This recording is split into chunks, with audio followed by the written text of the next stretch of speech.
फिर फिरले आसमान अन एक मुखान बोला बोला जय जय हनुमान मुखान बोला बोला जय जय हनुमान मंजरी का सुना तुला रामाचं वरदान अन एक मुखान बोला बोला जय जय हनुमान एक मुखान बोला बोला जय जय हनुमान हादरली धरती फिर फिरले आसमान अन एक मुखान बोला बोला जय जय हनुमान मुखान बोला बोला जय जय हनुमान सीता की खोज करी तुमने तुम सात समंदर पार गए त्याची आणावे नाना सायासी पुत्रेष्टी करावया यास नाही मनुष्य दर्शन देखील नाही स्त्रियांचे वदन यास शब्द विषय मौन करोनी गायन आणावा शक्र म्हणे देवदलना पाठवावा वावया तयावना रंभा उपशी शुभानना ज्यांचे गायन मदन भुले दशरथे इंद्रगुरुची आज्ञा घेऊन आला अयोध्या भुवना आनंद झाला सकळ जना पर्जन्यवृष्टी झाली असंभाव्य पिकली मेदिनी दुष्काळ गेला मुळी हुनी जैसी विष्णू सहस्रनामे करोनी महापापे संहारती इकडे विडा टाळ मृदंग झंदरी किंकिणी उपांग देवांगना घेऊन उपभोग वना सवेग चालिया विभांडक ऋषी तपोधन नित्य उषकाळी उठून करावया अनुष्ठान जानवी तिरापती जाय मागे आशने एकदा पुत्र उंच बांधुनिया गोरख उंच बांधुनिया गोपुर त्या वैशृंगी तो परमचतुर वेदाध्वज व्याघ्र सावजे बौद्ध देखता होय भय भीत म्हणून उंच स्थळ बांधुनी सत्य त्यावरी सुत वैसलीला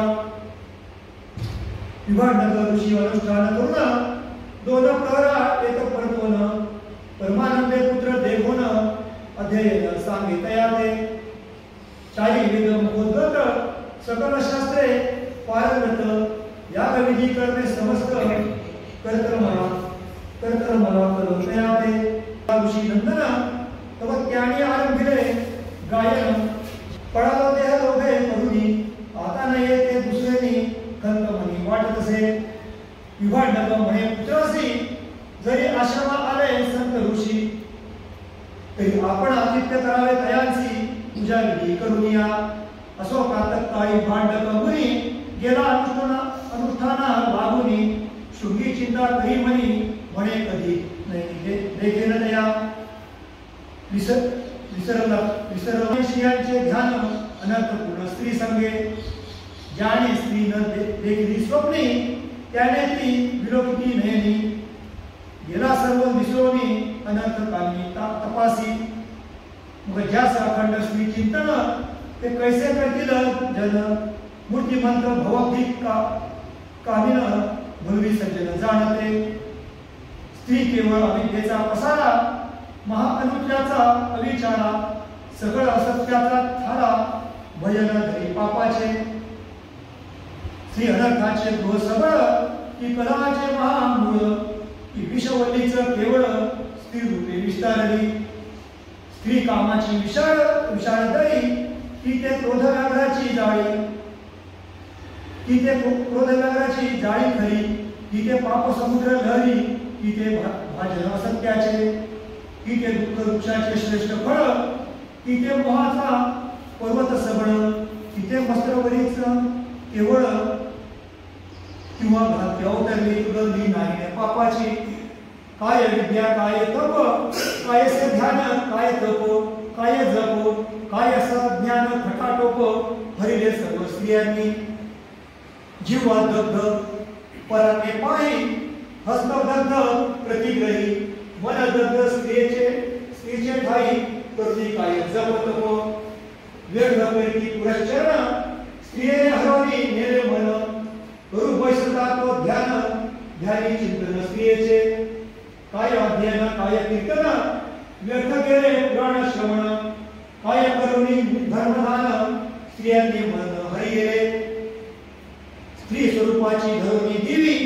मानकाची वाट लावी संज्ञारासही भुलवी वरी देवी विषयाची ती काळे दुखी पाठवली देखा चाळवणी नेता महानरका दुरावले मोक्ष सुखा अधपाती पाहिली. आता असो हा अनुवाद जरी कृपा करील ब्रह्मानंद तरीच तुटेल भवबंध हृदय बोध ठसावा. जरी कृपा करील जगजीवन तरी हरिरूप दिसे जनवन. कैचा पुरुष नपुसक कामिना व्यापिले पूर्ण श्रीरामे.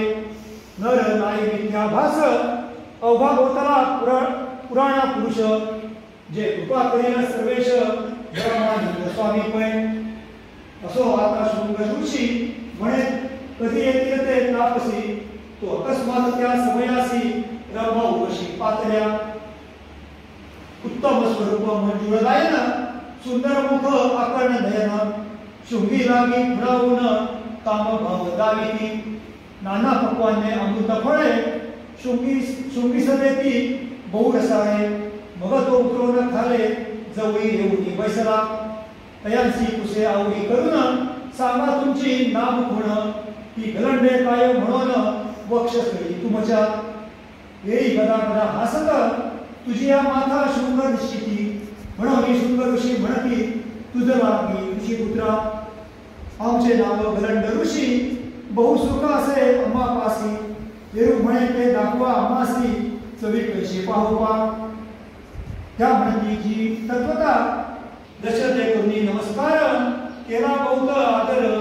म्हणे महाराज तुम्ही बहुत थोर दर्शना मागी धले. मग पालक कन्या आपुली शुभ ऋषीचा दिगली. लग्न सोहळा ते वेळी 4 दिवस झाला. मग ऋषी मिळविले बहुत जे शापानुग्रह समस्त.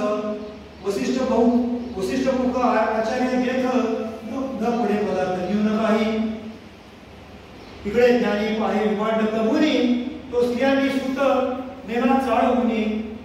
परम क्रोधाविष्ट होऊनी अयोध्येसी पातला. तो ऋषी वेष्टीत देखिला पुत्र जैसा नक्षत्री वेष्टीला रोहिणीवर. ती किरणा वेष्टीला दिवाकर जैसा स्वसुत देखिला. स्नुषा दे मुनी नयनी विमांडक निवाला मनी. दशरथ लागला ऋषी चरणी आनंदे करुणी गेधवा. विमांडक आनंदे बहुत कृपासी आशीर्वाद देत. तुझ होतील 14 सूत जे का समर्थ त्रिभुवनी. असो यज्ञ मंडपी शृंगी आपण सकळ ऋषी मंडळ घेऊन. स्वाहाकारासी अवदान मंत्रयुक्त टाकित. पूर्ण उदयाची प्रातःकाळी अकस्मात. चत्वारी शुभ विमूर्धन सप्तपाणी त्रिचरण. देखता यज्ञ नारायण ऋषीजन सुखावले. हाती पाय सताट भरून शृंगीपाशी देत कुशान. म्हणे आम्ही अविरंभे पिंड करून तिघी राणी असे देईले. बहुत बरा करावी एक क्षणी विलंबे होय कार्यहानी. पोटा येईल कैवल्यानी क्षीरसागर विहारी जो. ऐसे बोलून ते काळी गुप्त झाला ज्वाळामाळी. शुकेने वसिष्ठा जवळी पायस पात्र दिले. वसिष्ठे करुणी 3 विभाग राणीयांस देत सवेत. कौशल्यासी श्रेष्ठ भाग देता झाला ऋषी तो. तुझ्या सुमित्रे प्रती देत तिचा काही करी धारित. देखून यायचे अद्भुत क्रोध आला कनिष्ठेते. म्हणे मी रायासी प्रिय कर त्या रती चक्री भावी कर. रणी विजयी केला रूपवर इंद्राधिक देवा देवत. वय करुणी युद्ध फार ते ज्येष्ठ नवे साचार. जे माझे गुण थोर तेच सृष्टी जाणीजे. केतकीचे ब्रह्मत्र सुवास लहान परी आवडी श्रीमंतास. रासवसाचे थोर बहुस न शिवे कोणत्या ते. मज आधी न देता मान काय करावा भाग मागून. म्हणून काही सुसोन अधोवदन पैसली. मग बोले वसिष्ठी मुनी विघ्न होईल याचे क्षणी. तो परीचा पिंड झडपोनी भारीने नेला अकस्मात. हा काय झाला ते अवसरी. निमिषाला लागता गेली भारी. काही पुढे धरणीवरी आक्रंद ते धवा. म्हणे माझे पूर्व कर्म गहन माझं कैचे पुत्र संतान अभाग्याची शान जिरेल पुत्र सांगोपा परमचिंता कांत दशरथ कौसल्याकडे विलोकित मग कैकेयीचे समाधान करीत पट्टमेशी ते धवा कौशल्या सुमित्रा दोघी जणी अर्ध विभाग काढून जेत्या झाल्या ते क्षणी पूर्ण पिंड कैकेयीते जैशा भागीरथी आणि मंदाकिनी तैशा कौशल्या सुमित्रा दोघी जणी मत्सराणू मात्र मनी न करीती स्वप्नी सर्वता जे अत्यंत कुटील देख तयांची स्वप्नीही नाही सुख न कदा मानिती कोणी लोक सदा अपेक्ष पात्र होते असो वसिष्ठे दिले तीर्थ तिघी पिंड काशन करीत कैकेयीच्या कंठी पिंड अडकत कासवीस झाली ते मग वसिष्ठे शिंपित तीर्थ अंतरी पिंड उतरत आनंदला राजा दशरथ दाने देते अपार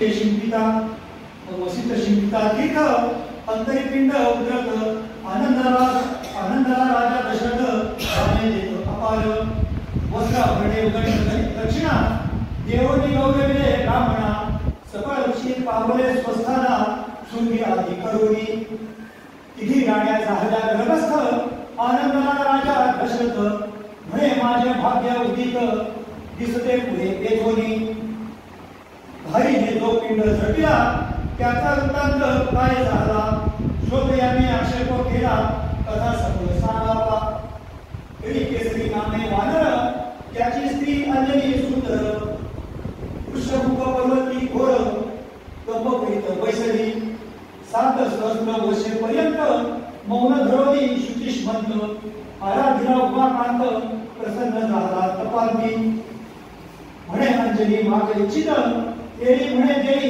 अक्षय सूत परम प्रतापी यशवंत महाभक्त वज्रदेही मग बोले उमावर अकरावा जो मी महारुद्र तुझे उदरी अक्षय अवतार धरी तो अंजनी जाणपा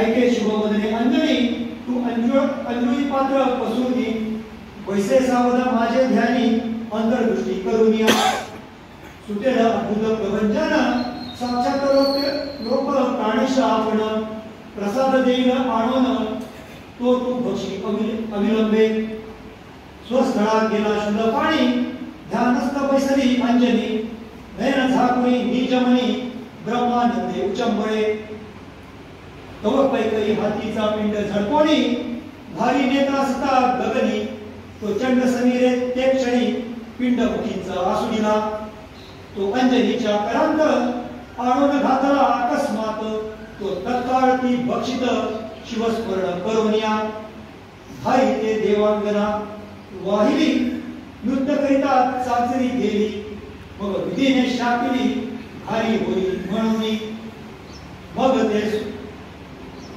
ते सुवर्चसा नामे देवांगना लागे कमलोद्भवाचे चरणा विधी म्हणे दशरथ राणा अयोध्या नृपोवर त्याच्या मुख सवयी पिंड झडपिता उदरशील तत्वता अंजनी करी पिंड पडता निजस्थाना येशी तू असो भारी ब्रह्मवरे करुनी उद्धरोनी पावली स्वस्थानी इकडे 9 मास भरतात अंजनी प्रसूत झाली ते दवा पुंडलिका वरदे हरी विठ्ठल पार्वती